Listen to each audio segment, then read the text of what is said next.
Now, Max loves studying history.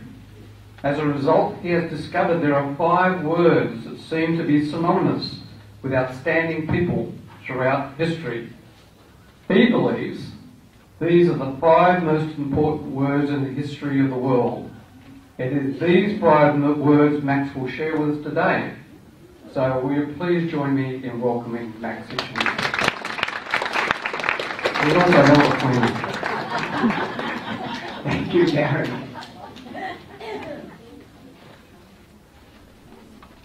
The headmistress of a high school had a perplexing problem.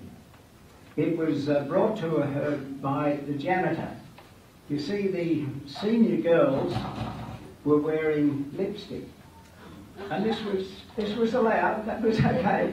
But the problem was, the girls were going to the restrooms and they were kissing the mirrors to see the shape of their lips. This was causing the janitor the problem. Now the headmistress asked the teachers to ask the girls not to do that, and that didn't work. So she decided to ask the girls to meet in the washrooms with the janitor. And when they met, the headmistress said to the janitor, will you explain the problem? And he said, it's very simple. It's just that it takes so much time to clean the mirrors. It's just wasting an enormous amount of time. And she said, how do you clean the mirrors? So he got his mop and he went over to one of the pans and he dumped the mop and brought the mop back to the mirror and started to clean the mirror.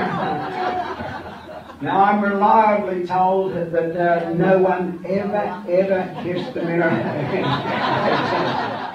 On the 23rd of August in 1963, a young black man stood on the steps of the Lincoln Memorial in Washington, D.C. and said, I have a dream.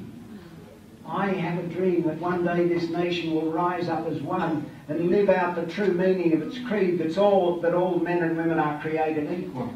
I have a dream that one day on the red hills of Georgia, the sons of slaves and the sons of former slave owners will sit down together at the table of brotherhood. I have a dream that my 3 children will grow up in a world that is judged not by the colour of their skin, but by the content of their character. I have that dream.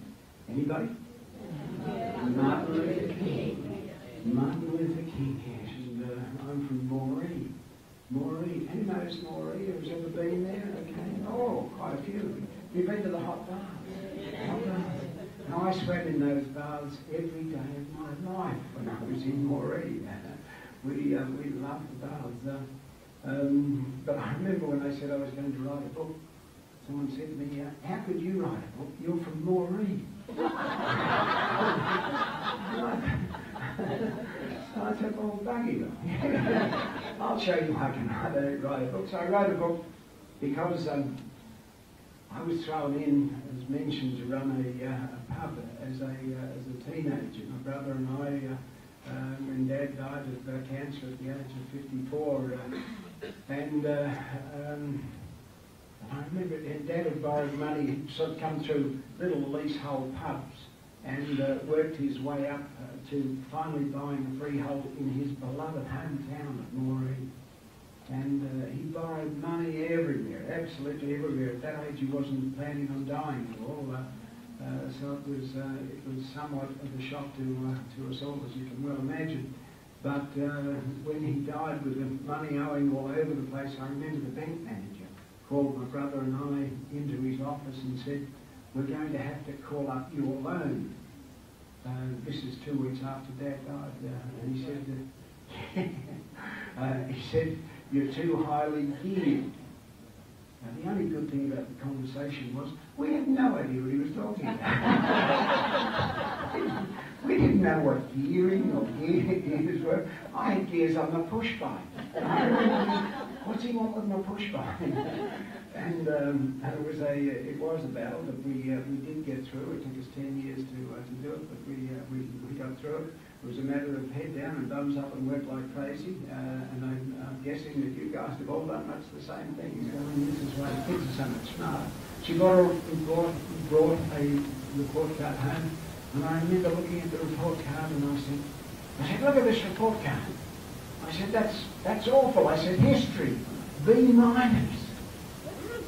I said, and parents are allowed to say this, I said, when I was your age. I said, I was very good at history. And she looked me straight in the eye and she said, yes, but Dad, when you were my age, nothing much had happened. And it got worse. It got worse. I said, look at the rest of the report card. I said, it's all bad. She said, I agree, Dad. What do you think the problem could be? Is it the teachers or is it just heredity? So I'm going to ask you again. If I gave you a list of 15 different items, can I see a show of hands of the people who could give me that 15 different items back and in the order that I gave them to you? Is there anyone in the room that can do that? Okay, no one, absolutely no one can do that. Well, let me tell you, as I said before, in 45 minutes the entire room is going to be able to do that. Okay, now let's get down to business. 45 minutes ago, I asked you the question, if anyone could remember 15 different items in a shopping list. 45 minutes ago, and the entire room said no. Absolutely no one could do it.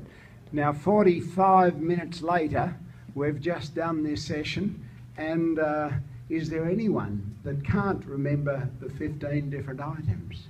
So the entire room, using this format, can now remember a shopping list with 15 different items. Now, your part of the deal was, if I could do that for everyone, you would stand and give me a standing ovation. Thank you, thank you.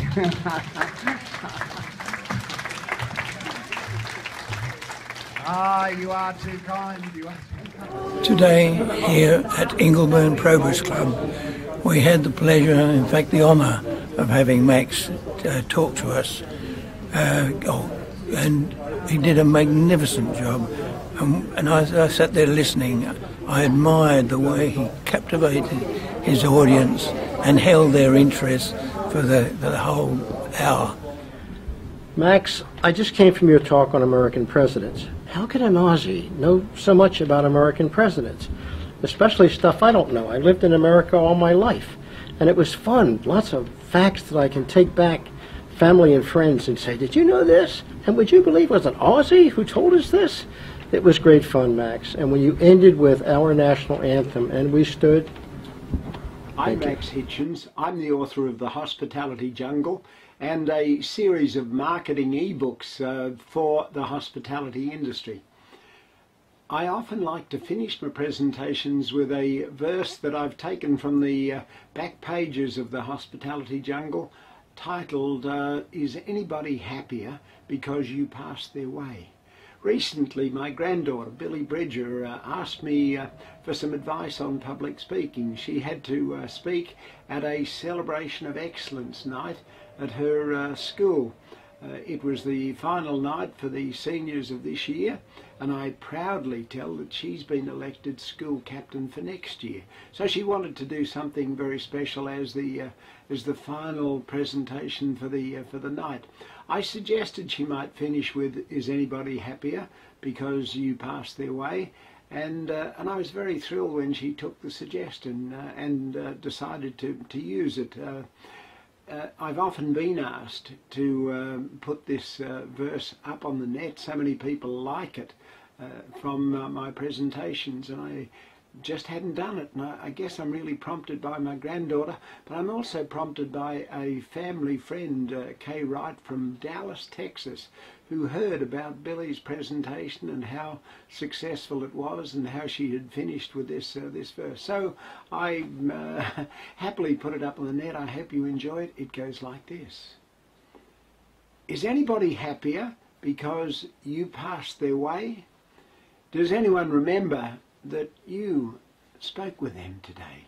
Were you selfish, pure and simple as you rushed along your way?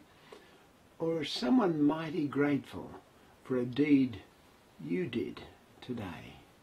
Can you say tonight in parting with the day that's slipping past that you helped a single human in the many that you passed? Is a single heart rejoicing over what you did or said? Can a person whose hopes were fading now with courage look ahead? Did you waste a day or lose it? Was it well or poorly spent? Did you leave a trail of kindness or a scar of discontent? When you close your eyes in slumber, do you think your God will say, you have earned one more tomorrow by the deeds you did today? Thank you.